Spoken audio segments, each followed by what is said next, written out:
From the Columbia University Language Resource Center, this is Said and Done, the podcast about languages and the people who speak them.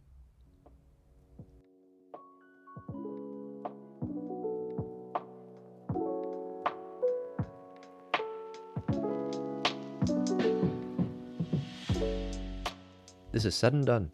I'm Chris Kaiser, and joining me today is Yudis Nugraha, who teaches Indonesian at Columbia University. In our conversation, Yudis talks about growing up speaking both the Indonesian and the Balinese languages. He discusses the relationship between language, tourism, culture, and religion in Bali. We focus in on the unique religion of Balinese Hinduism. Approximately 90% of Balinese people identify with this religion, whose origins trace back to traders and priests from India coming to the Indonesian archipelago 2,000 years ago. Here's my conversation with Yudis Nugraha. Yudis, thank you so much for joining me today. Really appreciate it. You are currently the Fulbright TA who's teaching at Columbia here, teaching Indonesian at Columbia for this academic year. You'll be here for just 1 year. You are part, I would say, of an ongoing tradition of people who talk about Indonesian. Last year we had Anggi, who talked about Indonesian, and then we had my friend Richard, who spoke about issues relating to Indonesia. And where in Indonesia specifically are you from?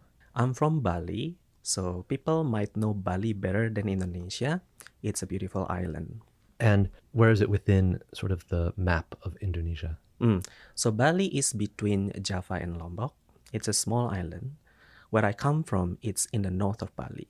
The capital of it is Singaraja. That's where I grew up. And you mentioned that Bali is very well known. What is it known for? It's known probably because of its tourism. Every time I introduce myself to someone, I would say I'm from Bali. And people would notice that, that vacation island, right? That holiday island like that. And I instantly answer, yes, I'm from that famous island in Bali. Other than that, Bali is also famous for its culture and also religion, which is totally different from any kind of religion in the world.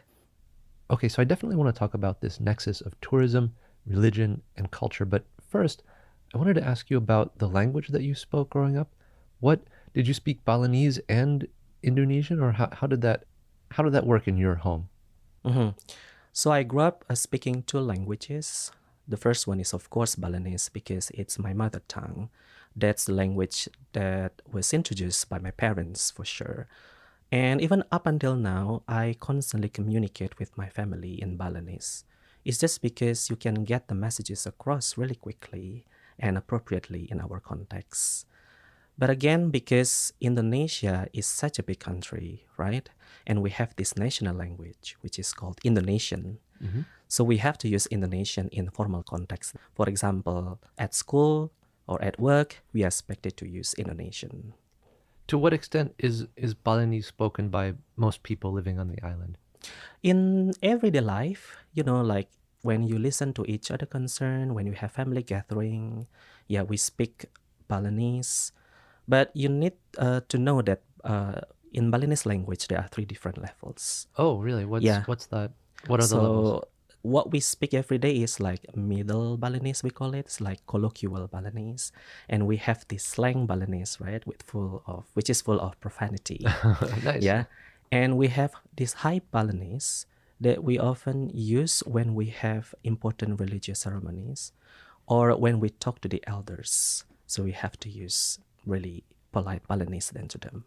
Who is considered an elder? Is it just an age question or is it a status question?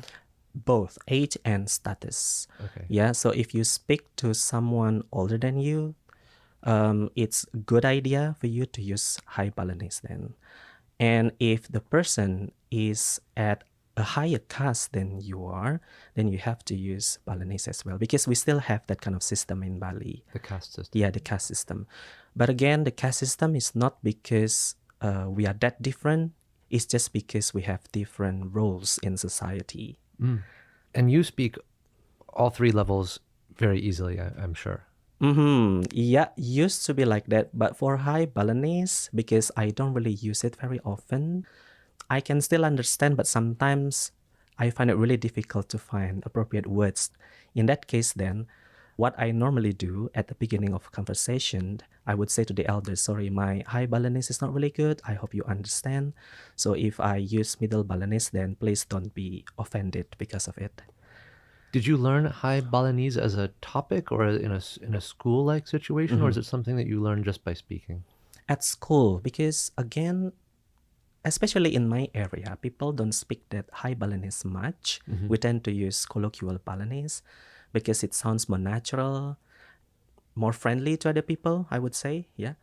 At school, though, I remember back then I would learn high Balinese because it was a part of the curriculum, and we were even tested Oh, wow. for that So one. it's really formal instruction. Yeah, that formal you instructions. have. But then in real life, we only use it for religious ceremonies and when I speak to elderly once again. And to be honest, the elders in my area, they don't really speak that high Balinese as well. Yeah. But if you go down to the south to where Denpasar is and the surrounding area, then because people over there tend to be more polite than the people from where I'm from, Okay. then you have to really, use that kind of Balinese to them. Oh, wow. Yeah. Yeah. So if you were to move there, you would very quickly get back up to speed with your High Balinese. Yes, interesting point about that because I'm married to a person from South Bali, right? And for the other information is that her family, my wife's family, is at a higher caste than my family. So I have to use high Balinese constantly. Oh, okay. Yeah, to them. With them. Otherwise, I see. What would Yeah. happen if you did not? It's fine. Her family is pretty open-minded, but if it is with the extended family, for example, then I have to really, prepare for it. Right. Because they would expect you to converse with high Balinese instead of colloquial Balinese.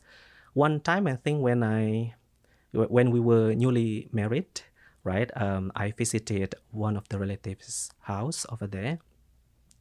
And then I didn't realize that I spoke normal Balinese. Like I said, medar, which means to eat. It's supposed to be ngajeng. Then they corrected me right away, but in a good way, Yeah. Yeah. To me, these sound like two different words. Are they different lexical items? Yes. So Balinese have different words to show the different level of Balinese itself. Yeah. So we don't do it like Japanese. I know in Japanese, you just need to put a suffix, right? To make a word, for example, more polite than the others. But in Balinese, we use totally different words for that. Between Middle Balinese and High Balinese, how much of the words that you use are the same? Is it totally different, or is it not? Are they similar? That's an interesting question, actually. Now that I need to think of it, then they are completely different. Some of the words are the shortened form of the High Balinese. For example, when I say I in Balinese, I is tiang, right, in normal Balinese. But then in a polite Balinese, in High Balinese, we would say titiang. So tiang in this case is the shortened form of titiang then. Yeah, that's one of the example. But most of the time, we use completely different words. Wow. Yeah. But would you say the grammar is the same? The grammar the same, the sentence structure would be the same, I would say, but it's just the choice of the lexical items are different. That makes sense. So you talked about, the concerns surrounding the Balinese world kind of revolve around tourism, culture, and religion. So can we talk about tourism a little bit?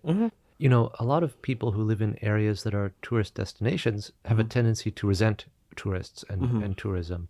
And I'm wondering to what extent that feeling might exist in Bali among the people who live there all the time. Oh, it's completely different for us. Okay. Yeah, we love tourists. Wow, really? Yeah, we love tourists in a way that because we work a lot on tourism. And like I mentioned before, right? So 80% of the Balinese population rely much on tourism then. Yeah, so we just welcome You're cool tourists with like it. the locals. Yeah, Yeah. we're cool with it.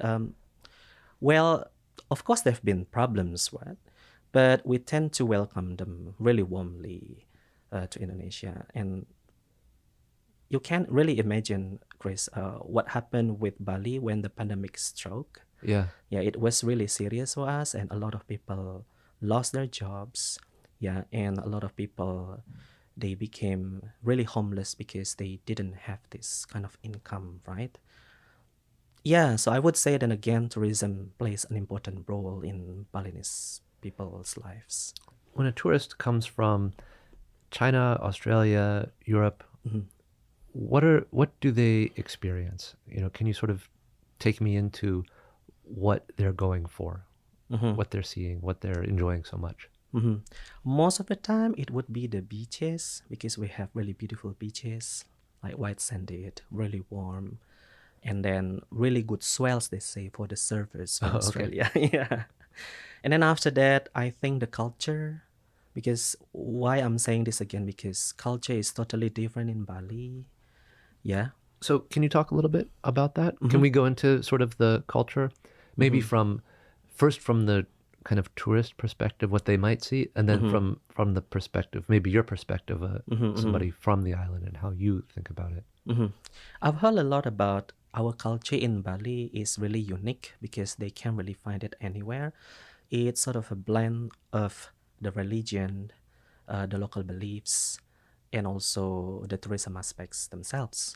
In a way that, if I can explain it to you, like a dance, for example, a dance in Bali has a story behind it, and the story is normally derived from Hinduism belief.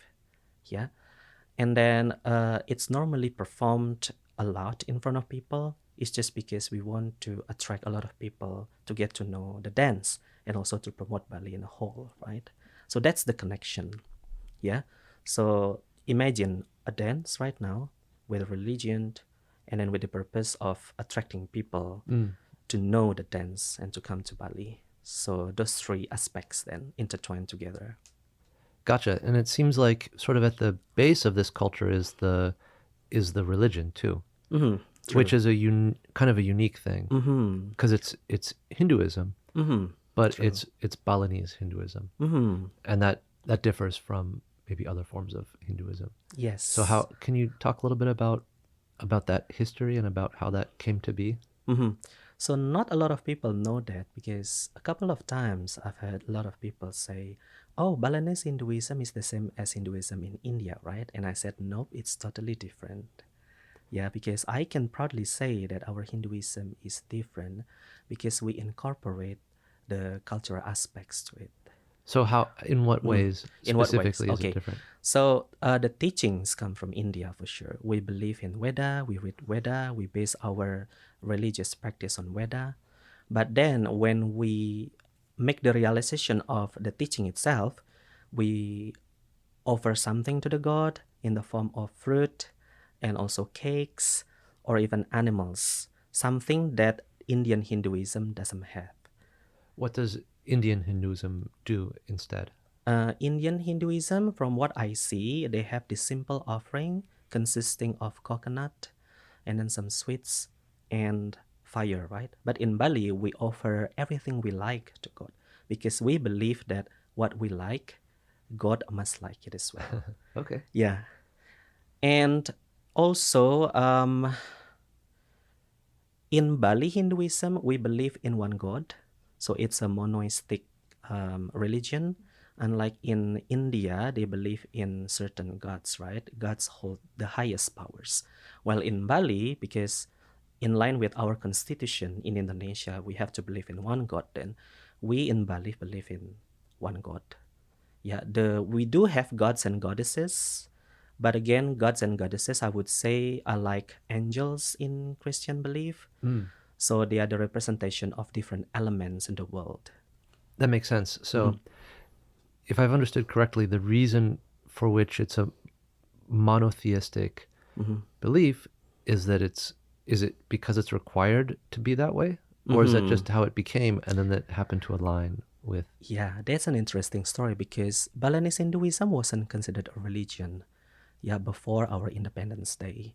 So our government at that time said to us, in order for a religion to be considered an official religion, so it had to fulfill certain requirements. The first one is believe in one God, monotheistic, yeah, because that's one of our fundamental beliefs in our ideology, Pancasila, believe in one supreme God.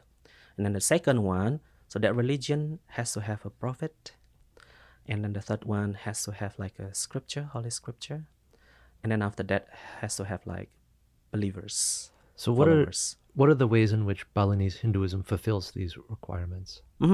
So as I mentioned before, we believe in one God. So the first one's already ticked, right? And then the second one, the holy scripture is called Veda, yeah, which you might know it comes from India. So we use exactly the same scripture. And our prophet is called Abhyasa, Bhagawan Abhyasa. And then in terms of the followers and the believers right now, I believe the recent data said there are about 3 million people in Bali who believe in and practice Hinduism in a way. So we ticked all the requirements in the Okay. government. Okay. Yeah. Interesting. So what is, for people who might not know, can you kind of paint a picture of you might call the worldview or the ontology, the way that being is structured for a believer and for a member of the Balinese Hinduism religion? So we believe in a lot of things, yeah, in Bali, but most of the time our final destination in life is to be together with God. We call it moksha.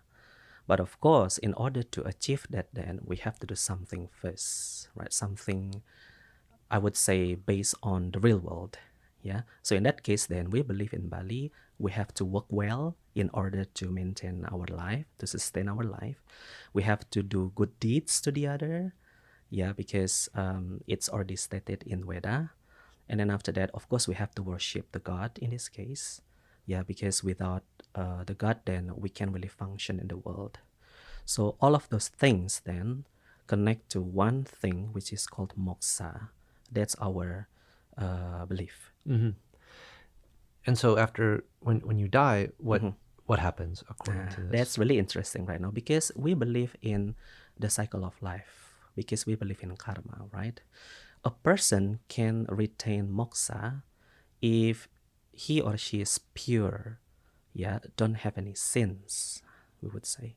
But again, if you do sins in the world, for example, it depends right now whether you mostly do good deeds or bad deeds. Yeah, if you do good deeds, then of course you'll go to heaven, and then if you do bad deeds, then you go to hell, right? But in Bali, we have a bit different concept compared to Islamic tradition or Christian tradition. So in Bali, when the person dies, we can choose either to bury the body or to burn it. We call it cremation, ngaben. Yeah.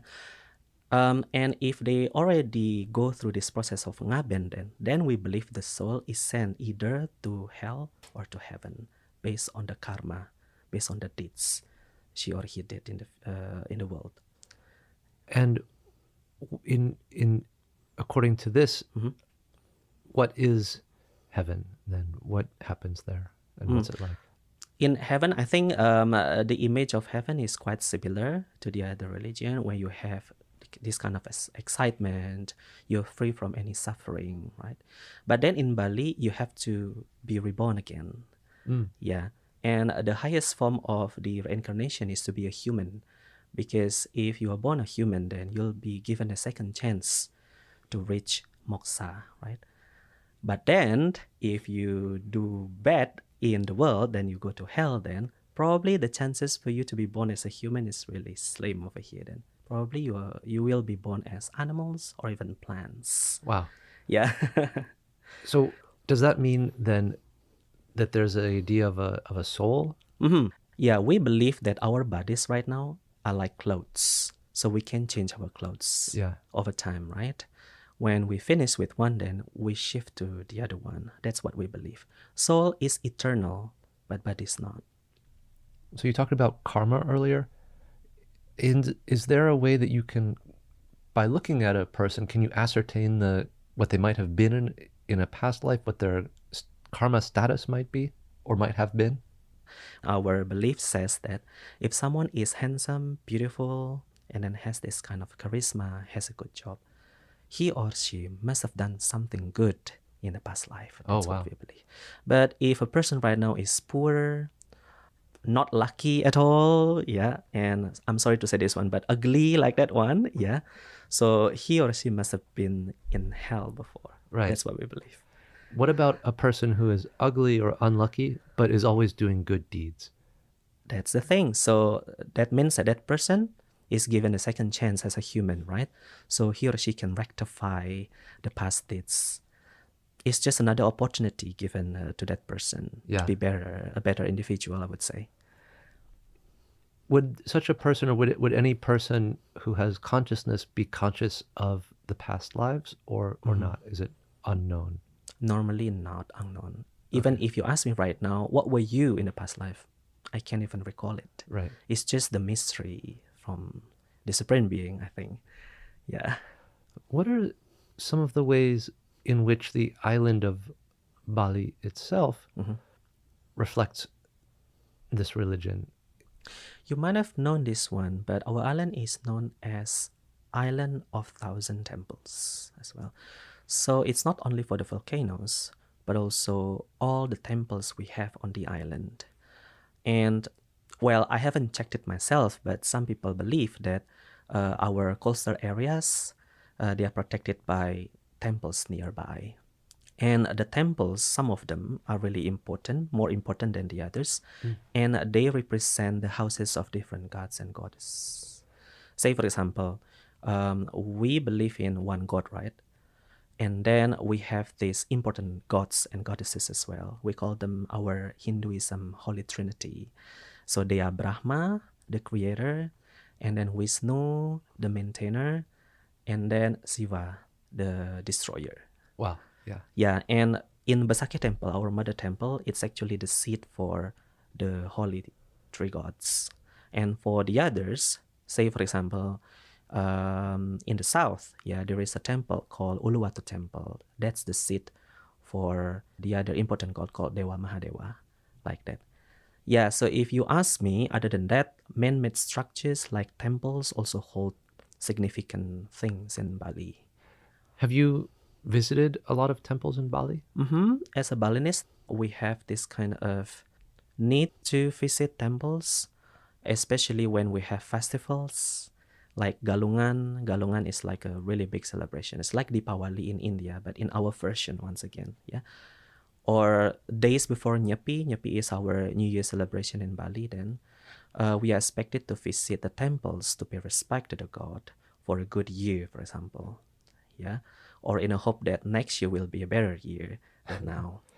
When you go to a temple, what do you do? What's there? What do you encounter? What's it like? So we imagine temples as the houses of gods and goddesses, right? So of course we have to be properly dressed for that one. Then, so we normally wear this kind of traditional clothes. We call it as baju adat, traditional clothes.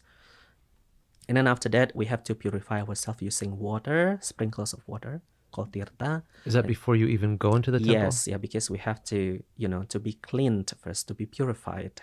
And we believe in the power of water. Water can purify everything. And then after that, we go inside the temple with our offerings. We sit over there. The leader of the ceremony will do something, will recite some mantra, and will ring this special bell, yeah, to call the god to hear us over there. And then we pray, and then we go home along with our offerings. Yeah, and then we consume the offerings. We see the offerings over there as the blessing from the god. You mentioned that offerings in Balinese Hinduism are based on what the person likes. True. So when you go, what do you bring? Just a couple of fruit, like, oranges, apples, because as a family, that's what we love, right? And then right now, I'm starting seeing something a bit quirky, yeah, for our family. People would bring like soft drinks, Venta, yeah, and Coke to the temple. But again, when we think about it, oh, that's what those people like, right? So yeah, they are free to make them as offerings to God because they believe in that way as well. Yeah, they love Coke. Why not offer this to God then? That makes sense. Yeah. So, Yeah. One thing that you mentioned a little earlier is the caste system, which exists in Bali. That's in some ways related to the caste system in India, but also different from it. So how would you describe it, and how would you distinguish it from the caste system in India? Okay, so I think I need to give a little bit of definition of what caste system is in this case then. So caste system is called warna. Warna means color in English. So initially, it was for people with different jobs. So there are four different castes, right? The first one is Brahmana, the priests. And then the second is Kshatriya, like the rulers, the government. And then we have Vaisya, the traders, the sellers. And then the lowest one is called Sudra. Sudra is like slaves or normal people. Yeah. In India, over there, they take it really seriously, though. The segregation is real in India. While in Bali right now, it's kind of like inherited, passed down through several generations. It doesn't mean that if you come from Vaisya, for example, you cannot interact with someone from Brahmana. Yeah, in India, I'm pretty sure it's kind of a little bit of issue if you want to be friends with someone from different caste than you, let alone getting married with them. So what effects does it have Mhm. in real life then in Bali? In What are Bali its right now, consequences? the Yeah. consequences. Well, I can give you a really good example in my family right now because I'm married to a person who came from a high caste, from the Kshatriya caste, my wife. So she had this title called Desak. Yeah. And because in Bali we believe in patrilineal system, right? So the wife has to follow the husband's family. I'm a commoner, so in this case then I'm considered a Sudra. But for your information, Sudra in Bali makes up like 80% of the population over there. So we are dominant. Okay. Yeah. So what happened was at the time, as soon as she joined my family, so my wife had to give up the title of Desak to become a commoner like me. And then when we have children in the future, our children will bear my caste, not her caste. Giving up this caste identity, was it a big deal, or was it like, oh, who cares? It used to be a big deal, yeah, but right now I think people seem not care about it a lot, especially where I'm from.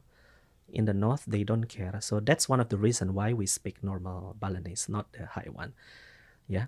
Um, Yeah, so it's something like that, I would say. It doesn't really affect our life right now, but somehow you can see when people interact in a formal situation or in a religious ceremony, people will use different language to talk to different caste. Right. Yeah. What about a person who comes from another part of Indonesia who moves to Bali? What is their status within this system?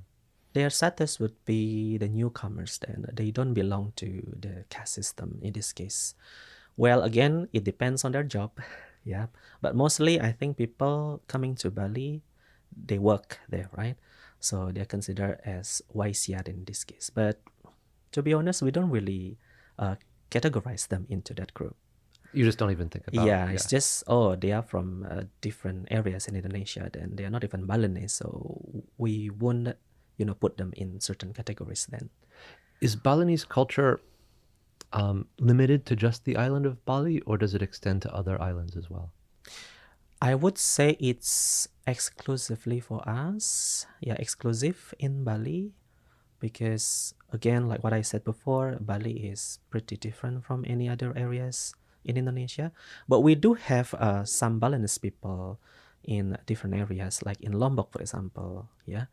Lombok is in another province. Yeah, it's called Nusa Tenggara Barat, right? And then the people living in the coastal area of the western region, then they tend to have the similarities with us. But other than that, I don't think so because most of them are Muslims. When I've spoken with other Indonesians about their local languages and their local cultures, some of them are under threat or maybe are not going to exist in a few generations. What is the status of the Balinese language? How strong is it? Is it growing? Is it shrinking? Do young people use it actively? How strong is it relative to Indonesian? Yeah, I strongly believe that Balinese is just doing fine nowadays because I read an article about this, right? Balinese is still spoken by a lot of people, about 3 until 4 million people in Bali right now speak it. But if you go deeper to which kind of Balinese, then probably that's the real question over here, right? I would say the normal Balinese will strive for a long time, but for high Balinese, I don't think people speak it that much right now, even for me and also for my family. But in general, though, I would say Balinese will be fine. Yeah. Yeah, it's not that endangered compared to any other local languages. Now, I actually am curious about this High Balinese issue. So you learned it formally in school. If you have a child today in school, are they also learning High Balinese, or is it not taught anymore? I think they still, yeah, because Balinese has been really incorporated in our national curriculum as a vernacular language. And the programs, I would say, are really strong, especially with this governor right now from Bali. Yeah, he really cares about the future of Balinese language and also the culture. Then I think my children in the future will learn a lot about High Balinese. It's just, again, something that you learn is not necessarily applied in your real life, right? Right. Nah. That makes sense. Yeah, sure. So that's the thing then. If about that. you already learned it at school, but then you don't use it in your real life, then what's the function? People will still forget it. I Right. think the next homework for the government of Bali is that to make sure that High Balinese is also used in everyday context. It's not only something that we learn at school. Well, Yudis, thank you so much for speaking with me today. I really appreciate it. I appreciated learning about Bali and its unique culture and its unique religion. So thank you. Yeah, the pleasure is all mine. Thank you so much for having me.